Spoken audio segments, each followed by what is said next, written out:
one of the best things I have heard in a long time, and I'd love to talk to truckers. If you're a trucker and you're going to participate in this, I'm not going to ask your name. Just call us up. If you're one of the truckers that are refusing now to drive to New York City after the $355 million fraud ruling on Donald Trump, a conservative social media influencer and trucker who goes by Chicago Ray posted a video clip in which he claims some of his colleagues are going to stop making deliveries to New York City to protest the ruling. I've been on the radio talking to drivers the past hour, and I've talked to about 10 drivers, and they're going to start refusing loads to New York City starting on Monday. So does that include any drivers that are listening to me now? Rob, you're a truck driver in Pennsylvania. Do you deliver much to New York City? Well, I delivered about a month ago. I delivered 8 times to the 5 boroughs. Okay. And are you going to continue to do it?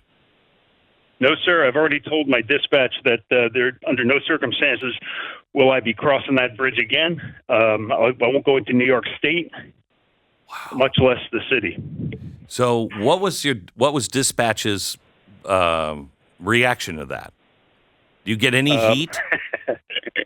No, I actually got another one. It seems like about between 20 and 25% of our drivers have refused to go into take any loads into New York State anymore. Now, will that make a difference? 25%? The thing is I work for a multinational company, huge company, and they will resort to using outside drivers and paying more. Roger in Alabama. Hello, Roger. Yeah. Hey, I drive into the city probably a couple of times a week, delivering fresh seafood from the Gulf, from Louisiana and Alabama, Mississippi, and for me to drive into New York City, it's a pain, but it pays well. But so I'm not going to do that anymore.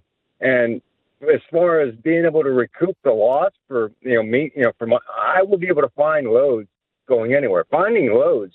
I own my own truck and I own my own trailer, and I book my own freight. So finding loads is easy. What some of the other drivers might be talking about is the drivers that are coming around that have no experience, that are willing to drive into the city, who will have a terrible time. I mean, New York City, if a bunch of independent truck drivers start doing this, New York City will feel a pinch real quick. But it really won't hurt the trucking industry, at all, because there's such a demand for drivers, right? Experienced drivers who are independent, own their own truck and own their own trailer, and run their business well. They won't have a problem with this. Yeah, I got to tell you, if you don't survive the fuel problem from a couple of years ago, we can survive this, and it won't hurt New York City. I have to tell you, if you don't know, if you've never driven in New York City, especially with an 18-wheeler, you're screwed. I mean, it is really tough to get around. I don't know how you guys do it in New York. I really don't. Well, some of the new and experienced guys, they can't. That's just it. They cannot do it.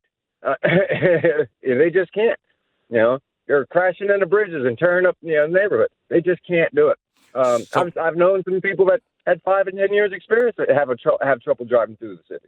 It's not easy, but it can be done. But it's not going to be done by me no more. What is the feel on how many it will take to be able to affect New York? I don't know of a number of how many it will take, but the length of time will surely take effect. Because even if they still get goods into New York City by some of the scab drivers, it's going to cost a lot of money. Because they're going to feel the loss of because it's more than just groceries. Yeah, it's fuel, it's everything. Groceries. It's everything that's sold in a store. I know. Comes to New York City on a truck. Let me go to Scott in Massachusetts. Hello, Scott. Hey, Glenn. Yes. First time, long time. Thank you. Hey, I'm not going to New York City. It costs $100 and some odd bucks. I think it's $130 to cross the bridge. Jeez. That I can look down through the potholes and see traffic on the layer below. And then you get in there, and the last time I made a delivery there, it was in Manhattan, and my truck takes up 6 parking spaces, and I haul construction materials, so they're gonna they're going to take it up to the top of the building, right, for the roof, styrofoam insulation. So they told me, hey, park here on the side of the road in Manhattan.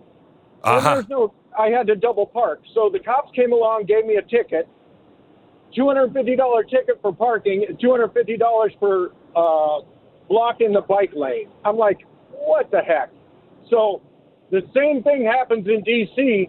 They'll actually, the FBI, I've dealt with the FBI and the police, and they say, just move up somewhere else. And it's, it's no problem there. So, yeah, no, I don't need to go to New York. You'll get the scrubs and the dudes that haven't done it, haven't been working a long time in there. And let's be honest, that'll be even better. Yeah, it will be. Those guys can't turn and they can't back up. So you're going to have accidents. You're going to have traffic tied up. You got guys that can't back up and can't turn. This is their first car. Let them have them, Scott, thank you very much. Let me go to Jason. Jason, you're in Maine? Yeah, so I'm on my way to New York as we speak. I got a load of lumber on that's going over to right off 84 over by Fishkill Hill. But I'm not. Ever since day one, since I started driving truck, I refuse to go to New York City.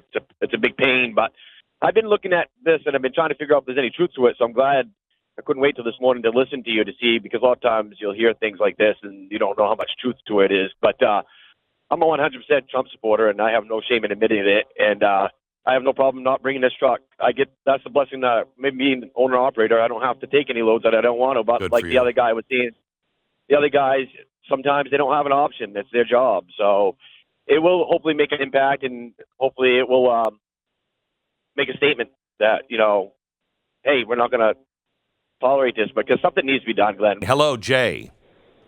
Hey, how's it going, Glenn? Good. Yeah, I every Monday I get loaded here in the Columbus area, and I head to Manhattan, and that's not happening today. So, really, and what did your bosses say? It's funny because he's very liberal, but he pretty much everybody in his company is not. Yeah. And so he's like, and I told him, and he's like, and he kept justifying. It's like, well, I mean, they are, they're doing the whole thing where, every vehicle crosses over, it gets taxed and everything and stuff like that. So it helps out in the long run. I'm thinking, okay, cool. Glad I have your permission, but I wasn't going to do it anyway. So how many people around you or in your company are doing it? There's two other drivers that go to not exactly Manhattan, but they go onto Long Island and stuff, Right. And they're kind of hem-hawing on it and stuff. So, I mean, we're not a big company, Right. but it's I've been with this company for 10 years, so it is what it is, and I was like, that's fine. I have no problem. We have Chris in Georgia, who you've been delivering goods to New York City for how long? About 15 years. 15 years. Into the city or all of New York? All of New York. Okay. And what are your thoughts on it today? I'll no longer be going to New York. We're non-force dispatch, so I can choose where I go, and I'm going to Georgia instead. So are you hearing this from a lot of, because I've had one truck driver call in today and say, I was excited to listen to the show today because I wanted to hear if it was just me and just a handful of people, or if this is a big deal. Well, I hadn't heard about the boycott until you mentioned it. Really? I personally, made that decision when I heard the announcement last week. But yeah, it's not right. No, it's not right. It's not right. And this, I think, is the kind of thing that Martin Luther King would have done. This is a peaceful protest. It's all of the individuals choosing for themselves. I'm not going to support that kind of activity and not doing it. I commend you for it. I'm interested to see how this works out. I mean, this is a group of people that can make a huge difference. And we as a population, they know we don't ever do anything. The minute a state says, no, boys have to go to boys' bathrooms, girls go to girls' bathrooms, which is completely common sense, they go crazy, they boycott the state. It usually has no effect. Truckers, however, can do that. And it will make a difference because it's already hard to move goods. And if you're not, especially in Manhattan, there's only 10 roads in, 10. And you're a trucker, you have to go between, I think it's 11 p.m. or midnight to 5 a.m. And if you're a trucker and you've not driven in New York City, it's going to be a nightmare. But sending the message, hey, return to the rule of law. We don't hunt people. We don't find a person and then find the crime. If there's a crime, so be it. But we don't do it based on who you are.